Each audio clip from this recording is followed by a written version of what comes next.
1947 में जब देश आजाद हुआ और भारत को दो भागों में बांटा गया, और वो भी धर्म के आधार पर, एक तरफ हिंदू और एक तरफ मुस्लिम, तो सवाल ये है कि अगर देश को धर्म के आधार पर बांटा ही गया था और अगर मुस्लिम के लिए एक अलग देश बना ही दिया गया था, तो भारत से सारे मुस्लिम पाकिस्तान में क्यों नहीं चले गए थे?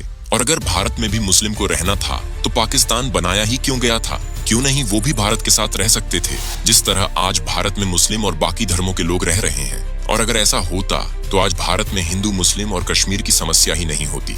आखिर 1947 में ऐसी क्या मजबूरी थी जिसकी वजह से मुस्लिमों के लिए एक अलग देश पाकिस्तान को बनाना पड़ा था?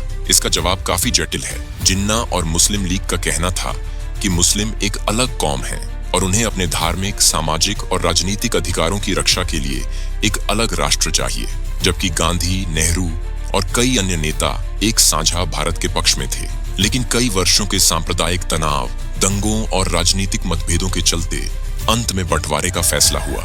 लेकिन गांधी जी को उम्मीद थी कि पाकिस्तान बनने के बावजूद दोनों देश शांतिपूर्ण रहेंगे। हालांकि जैसा हम जानते हैं, ऐसा नहीं हो पाया। पाकिस्तान में आज जो हालत है उसका मुख्य कारण वहां की धार्मिक कट्टरता और बार बार लोकतंत्र को कमजोर करने वाली ताकतें हैं। वहां के कई लोग पहले धर्म को देश से ऊपर मानते हैं।